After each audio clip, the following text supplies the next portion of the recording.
क्योंकि 4 इंच का कबूतर पाकिस्तान से आ जाता है इनके बकौल और उसको पकड़ लेते हैं। और ये तवाइफ मीडिया या अंजना उम कश्यप वो रूबी का लिया छलक फाड़ फाड़ के चिल्लाती हैं, वो झुम झुम बाबा अर्नब गोस्वामी कि देखो पाकिस्तान का जासूस कबूतर पकड़ लिया, पाकिस्तान से टिड्डियों का हमला, पाकिस्तान का आतंकवादी हमला, जबकि वो टिड्डियाँ जो हैं वो साउथ अफ्रीका की तरफ को टारगेट कर दो।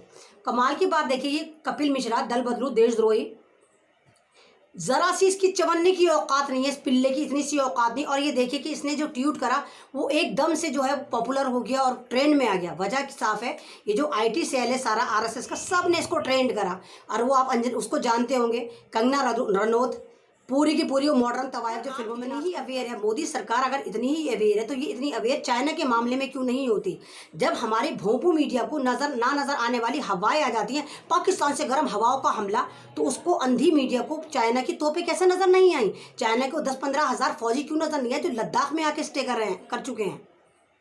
तो ये दोगलापन है, ये सिर्फ एक कम्युनिटी को टारगेट करा जा रहा है, सिर्फ ये मुसलमान कम्युनिटी वाले मुद्दे से हमें भटकाने के लिए, उस वाली बात से हमें हटाने के लिए ये शाहीन बाग को लेकर आए, ताकि पूरी भारतीय जनता का, भारतीय पब्लिक का चाइना के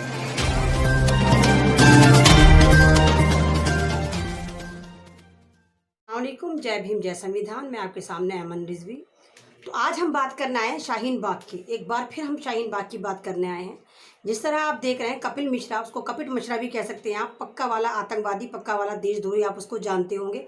वो बात अलग है कि उसको Y+ सिक्योरिटी मिली हो, वो बात अलग है कि वो नागनी तिवारी भी आज़ाद फिर रही हो, जबकि उसका भी परसों एक वीडियो आया है फेसबुक पे, उसने शेयर करा। उसने कहा कि दिल्ली के दंगे वो दोबारा फिर करवाएगी, वो फिर मुल्लाओं को कटवाएगी, फिर मरवाएगी, और भीमटो से वो नहीं डरती है। भीमराव अम्बेडकर के कानून को वो चूल्हे में रखना पसंद करती है। वो उसके डायलॉग हैं, वो बोल रही है कि वो भीमटो को नहीं मानती, वो भीमराव अम्बेडकर को नहीं मानती, वो आतंकवादी गॉडसे की पुजारन है, वो आतंकवादी सावरकर की पुजारन है। उसने ये बोला।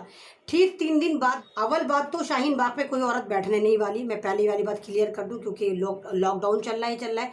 दूसरी बात, अगर बैठ भी जाती है तो प्रोटेक्ट करना या प्रोटेस्ट करना हमारा जन्मसिद्ध अधिकार है, हमें ये कॉन्स्टिट्यूशन इजाज़त देता है।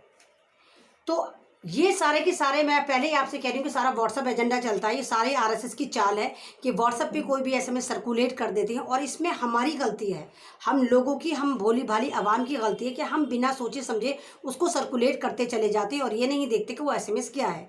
इसी तरह इन्होंने 3-4 दिन पहले एक एसएमएस सर्कुलेट करा था कि शाहीन बाग में दोबारा प्रोटेस्ट स्टार्ट होने वाला है। वो इनकी स्ट्रैटेजी थी, वो सारी इन आरएसएस वालों की स्ट्रैटेजी थी। और मैं बताऊँ वो क्यों थी, अब आप पूछेंगे क्यों थी। क्योंकि इस वक्त आप देख रहे हैं कि चाइना पूरी तरह हमारे भारत के अंदर घुस चुका है, लद्दाख पूरा हमारे हाथ से जाता हुआ नजर आ रहा है। एक चिकन नेक कॉरिडोर कहलाता है, यानी चिकन नेक कॉरिडोर यानी बारीक सी एक सड़क है, अगर उसको चाइना अपने अंडर में कर लेता, चाइना वहाँ पर पहुँच चुका है, अगर चाइना उस पर कब्जा कर लेता है तो हमारे हाथ से पूरी की पूरी 8 स्टेट जो है वो चली जाएंगी, और 35 करोड़ लगभग आबादी जो है भारत से कट जाएगी, या तो वो आज़ाद हो जाएगी या चाइना के डोमिनेट में आ जाएगी, चाइना उस पर डोमिनेट कर लेगा। तो उस बात को डाइवर्ट करने के लिए, ये मैंने आपसे पहले भी, मैं कितनी बार मैं बोल चुकी हूँ कि हम भारतीयों के साथ एक ट्रेजेडी ये रही है कि हम कोई भी बात जो है वो 3 दिन में भूल जाते हैं। तो वो चाइना वाले मुद्दे से हमें भटकाने के लिए, उस वाली बात से हमें हटाने के लिए ये शाहीन बाग को लेकर आए, ताकि पूरी भारतीय जनता का, भारतीय पब्लिक का चाइना की तरफ से दिमाग हट जाए। और वहाँ पर हम कुछ नहीं कर रहे। कमाल की बात मैं आपसे पहले भी कह चुकी हूँ कि 4 इंच का कबूतर पाकिस्तान से आ जाता है इनके बकौल और उसको पकड़ लेते हैं। और ये तवाइफ मीडिया या अंजना उम कश्यप वो रूबी का लिया छलक फाड़ फाड़ के चिल्लाती हैं, वो झुम झुम बाबा अर्नब गोस्वामी कि देखो पाकिस्तान का जासूस कबूतर पकड़ लिया, पाकिस्तान से टिड्डियों का हमला, पाकिस्तान का आतंकवादी हमला, जबकि वो टिड्डियाँ जो हैं वो साउथ अफ्रीका की तरफ से आई हैं, वो हवाओं की वजह से आई हैं। मतलब 1 इंच की टिड्डी इनको नज़र आ गई, लेकिन 40-40, 50-50 फीट की तोप इनको नजर नहीं आई जो चाइना लेकर आए। 10-15 हज़ार फौजी नजर नहीं आए जो चाइना ने आकर पूरा का पूरा लद्दाख कब्जा कर लिया है। पूरे उन्होंने बंकर बना लिए हैं, पूरे उन्होंने बैरिकेड अपने सारे, अपनी सड़क वड़क सब बना लिए, वो इनको नजर नहीं आया। अब उस बात से दिमाग डाइवर्ट करने के लिए इन्होंने, भोंपू मीडिया ने, इनका तवाइफ मीडिया ने और आरएसएस के पिस्सुओं ने, ऑरेंज पिस्सुओं ने जो है एक नया गेम चलाया कि फिर दोबारा शाहीन बाग को टारगेट कर दो। कमाल की बात देखिए, ये कपिल मिश्रा दल बदलू देशद्रोही, जरा सी इसकी चवन्ने की औकात नहीं है, इस पिल्ले की इतनी सी औकात नहीं। और ये देखिए कि इसने जो ट्वीट करा वो एकदम से जो है पॉपुलर हो गया और ट्रेंड में आ गया। वजह साफ है, ये जो आईटी सेल है सारा आरएसएस का, सब ने इसको ट्रेंड करा। और वो आप उसको जानते होंगे, कंगना रनौत, पूरी की पूरी वो मॉडर्न तवायफ जो फिल्मों में नाच कूद करती है वो भी पूरी की पूरी इनकी तरफ है। अच्छा ऐसा नहीं चलेगा, ये ढोंग कब तक चलेगा। कहाँ मर जाती है जब सड़कों पर दलित मर रहे होते तब तेरी ज़मीन नहीं जागता। कहाँ मर जाती है जब दिल्ली दंगे हुए थे, शाहीन बाग पे बैठते हैं, तेरी मिर्ची लगती है, तेरी वो तेज़ाब जली हुई बहन वो भी फालतू में पड़ी लकड़ी उठाती है, बकवास करती। क्योंकि फेम तो तुम दोनों बहनें अब रही नहीं, तो तुम आरएसएस की तुम लग गई चक्कर में कि यहाँ से तुम्हें फंडिंग हो जाएगी। तो ये सारा ड्रामा चला भाई। ये मज़े की बात देखिए, सन 65 का युद्ध, अगर हम तो खैर नहीं थे लेकिन अगर इतिहास पढ़े, सन 65 का युद्ध जो पाकिस्तान के साथ हमारा हुआ था, तो उसमें अमेरिका ने पाकिस्तान को सपोर्ट करा था। यानी वो अमेरिका जिसने पाकिस्तान को सपोर्ट करके भारतीयों को मरवाया था, भारतीय सेना को मरवाया था, उस अमेरिका को 7-8 साल पहले जो है वो बीजेपी सरकार ने गले लगा लिया। जो अमेरिका कभी हमारा दुश्मन होता था वो इनका दोस्त हो गया, है ना। और जो चाइना जिससे हमारी ट्रेडिंग चलती, जो हमारा पड़ोसी देश है वो हमारा दुश्मन है। जो अफगानिस्तान दोस्त था वो हमारा दुश्मन है, चाइना हमारा दुश्मन। और रशिया जो कभी हमारा दोस्त होता था, हमेशा रशिया ने हमें सपोर्ट करा, हमेशा ईरान ने हमें सपोर्ट करा, उसको हमने दुश्मन बना लिया। कब से बना? जब से ये मोदी सरकार आई। अब आपको देखिए, अगर कभी चाइना हमारे पे युद्ध करता है, चाइना से हमारी हालात ख़राब होती, तो रशिया डेफिनेट चाइना का साथ देगा।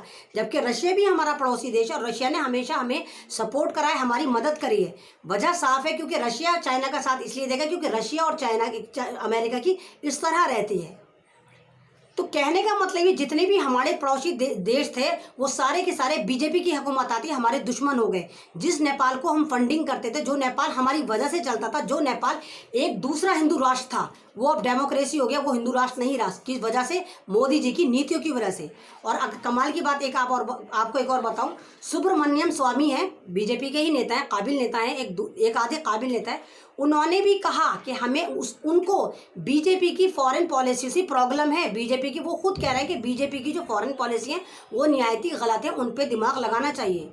क्योंकि इस वक्त पूरा भारत बर्बाद हो रहा है, सिर्फ उल्टी सीधी नीतियों की वजह से हो रहा है। हम चाइना के साथ, हम चाहें तो चाइना को मज़ा चखा सकते हैं, लेकिन चुपचाप देखे जा रहे हैं चाइना रोज़ बरोज़ हमारे अंदर एंट्री करे। और इनका टोटल तवायफ मीडिया जो मुंह में दही जमा कर बैठा है। वजह साफ है, क्योंकि चाइना में अंबानी और अदानी की कंपनियां हैं। अगर ये चाइना से जंग करते हैं तो उन कंपनियों को नुकसान होगा। चाइना हमारी सारी ज़मीन छीन ले। इवन कि नेपाल ने भी भारत की काफ़ी ज़मीन पर कब्जा कर लिया जब से उसको चाइना ने अडॉप्ट करा है। वही नेपाल जिसका बिजनेस हमारे यहाँ से चलता था, वही नेपाल जिनके 30 या 40% नेपाली भारत में आके काम करते थे, वही नेपाल आज हमें आंखें दिखा रहा है। वजह साफ है, उसमें चाइना की सपोर्ट है। तो ऐसा क्या हमने करा कि हमारा जो पूरे भारत के सब दुश्मन होते चले गए? इतनी गलत नीतियां बनाई। अब इन्होंने देखा कि इनकी भत पिट रही है, उसको इन्होंने छुपाने के लिए शाहीन बाग को दोबारा जिंदा कर दिया। वजह साफ है, एक तो इन्होंने शाहीन बाग की दोबारा इनको उठा पकड़ करनी है कि शाहीन बाग से इनको फिर उठाना है, उठा पकड़ करनी है, जेलों में और ठूसना है। आपने देखा रागनी तिवारी ने पूरा दिल्ली दंगा जो प्लान करा गया था वो रागनी तिवारी और कपिल मिश्रा ने करा था। इन लोगों को मास्टरमाइंड बना के, प्यादा बना के सड़कों पर उतारा गया था। और रागनी तिवारी की तो वीडियो हैं, अभी भी आप जाके यूट्यूब पे, फेसबुक पर जाके देखिए, एनडीटीवी के पेज पर पड़ी हुई है, जिसमें वो कह रही है मुल्लाओं को मारो, मुल्लाओं को काटो। जाफराबाद के पास खड़ी हुई डीजे पे तलवारें डंडे लेके हजारों आरएसएस के दल्ले पिल्ले उतरे हुए हैं, उन पे कोई कार्रवाई नहीं हुई। जिस जज ने ये कहा कि कपिल मिश्रा पे, रागनी तिवारी पे कार्रवाई होनी चाहिए, उसका रातों रात ट्रांसफर हो गया। जिस जज ने कहा तड़ीपार हमारा जो अमित शाह है वो क्रिमिनल है, उसका कत्ल हो गया। मतलब ये किस तरह का लोकतंत्र है? जो भी यहाँ पर हक की बात करता है, जुल्म के खिलाफ आवाज़ उठाता है, या तो उसको मार दिया जाता है या उसको जेलों में भर दिया जाता है। अभी तक 6 साल में तो यही देखने को मिल रहा है। आप जैसे देखिए, सफूरा जरगा है, मीरान हैदर है, या फिर वो जितनी भी औरतें उठी हैं, या जितने भी स्टूडेंट जेएनयू के उठे हैं, या फिर मतलब जितने भी उठे हैं, सारे के सारे वो निर्दोष थे। सारे के सारे किसी न किसी तरह इन तहरीकों से जुड़े हुए थे, जो एनआरसी के खिलाफ बैठे हुए थे कि एनआरसी गलत है और ये कॉन्स्टिट्यूशन के खिलाफ है। एक बार फिर इस एनआरसी को जिंदा करा जा रहा है, ये दिखाने के लिए कि ये जेलों को भरेंगे। यानी शाहीन बाग के नाम से ये इतने डरे हुए थे कि शाहीन बाग को जो है ये चाइना से ज़्यादा इंपॉर्टेंट दे रहे हैं कि चाइना हमारे पे हमला करता है, कर दे, लेकिन ये शाहीन बाग को गॉसिप बनाकर दोबारा ट्रेंड कर फिर भारतीय पब्लिक में अराजकता पैदा करने की कोशिश कर रहे हैं, ताकि उस आड़ में ये लोगों को दिखा दें कि देखो शाहीन बाग दोबारा बैठ रहा है और शाहीन बाग में ये होगा वो होगा, करने के बाद फिर ये उठा पटक करने की शुरू कर दें। आज शाहीन बाग के हालात 2 दिन से ऐसे चल रहा है कि आज वहाँ पर 144 लगा दी गई है, लेकिन 2 दिन से वहाँ पर पूरा कर्फ्यू के हालात है, पूरी वहाँ पर छावनी बनी हुई है। और शाहीन बाग की बात नहीं कर रही मैं, चाहे वो आप जाफराबाद को ले लीजिए, चाहे आप करदमपुरी को ले लीजिए, चाहे वो आप सीलमपुर को ले लीजिए, चाहे आप वो जहाँ जहाँ लेडीज़ प्रोटेस्ट थे वहाँ पर सब जगह यही हाल है। अगर आप इतनी ही अवेयर है, मोदी सरकार अगर इतनी ही अवेयर है, तो ये इतनी अवेयर चाइना के मामले में क्यों नहीं होती? जब हमारे भोंपू मीडिया को नजर आने वाली हवाएं आ जाती हैं, पाकिस्तान से गर्म हवाओं का हमला, तो उसको अंधी मीडिया को चाइना की तोपें कैसे नजर नहीं आई? चाइना को 10-15 हज़ार फौजी क्यों नजर नहीं आए जो लद्दाख में आके स्टे कर चुके हैं? तो ये दोगलापन है। ये सिर्फ एक कम्युनिटी को टारगेट करा जा रहा है, सिर्फ ये मुसलमान कम्युनिटी को टारगेट करा जा रहा है। और रागनी तिवारी अपने दूसरे फेसबुक लाइव में भी ये कह रही है कि मुल्लाओं को दोबारा काटेगी। पहले वो मुल्लाओं के डंडे घुसा रही थी, इस वक्त उसने थोड़ा मॉडिफाई करके बांस घुसाए हैं कि मुल्लाओं के बांस घुसाऊंगी, कटवे होते हैं, ये होते हैं। तो वहाँ पर किसी को नज़र नहीं आता, उस पर कोई FIR नहीं बनती।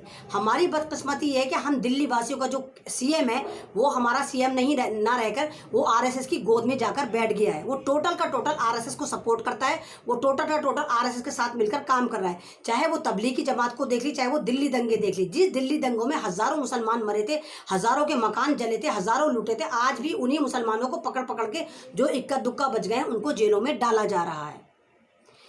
दूसरा टारगेट दलितों को करा जा रहा है, गरीबों को करा जा रहा है, मजदूरों को करा जा रहा है। इस गवर्नमेंट ने PM केयर फंड घोटाला करा, कोई कुछ नहीं बोला, किसी ने कोई हिसाब किताब नहीं ले, कहीं से कोई सुनवाई नहीं। सारा मीडिया दही जमा के बैठा रहा और मोदी गुणगान करते रहे।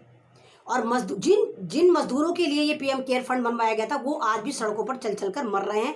जिन लोगों को मोदी सरकार ने बोला था कि जो हवाई चप्पल पहनने वाले हम उन्हें हवाई जहाज में सफ़र करवाएंगे, उस मोदी सरकार ने रियल लाइफ में क्या करा? जुमलेबाजी में तो हवाई जहाज में सफ़र करवाया, लेकिन रियल लाइफ में वही जो मजदूर गरीब हैं वो सड़कों पर चल रहे हैं और उनके हवाई चप्पल भी घिस चुके हैं। तो कब तक ये ड्रामा चलेगा? सब कुछ याद रखा जाएगा, सब कुछ भी नहीं भूला जाएगा। अमेरिका की मिसाल आपके सामने है, वहाँ पर सिर्फ एक आदमी को मारा गया था, पूरा अमेरिका जो है इस वक्त खिन्न भिन्न हो चुका है और टुकड़ों में बंटने की कगार पे है। अगर भारत के साथ भी यही होता रहा तो आप उस दिन का इंतजार करिए कि पूरा भारत जो है वो सड़कों पर उतर जाएगा। शुक्रिया। अगर आपको मेरी वीडियो पसंद आती तो प्लीज़ इसको लाइक करिए, शेयर करिए, और ये भी अच्छे यूट्यूबर है उनको सब्सक्राइब ज़रूर करिएगा। शुक्रिया, अल्लाह हाफिज़। मेरा अपना चैनल, आपका चैनल, समाज का चैनल, देश का चैनल NV News 24/7 को आप लाइक करें, सब्सक्राइब करें और ज्यादा से ज्यादा इसकी वीडियो को शेयर करें ताकि हर खबर को मैं आप तक आसानी से पहुंचा सकूं।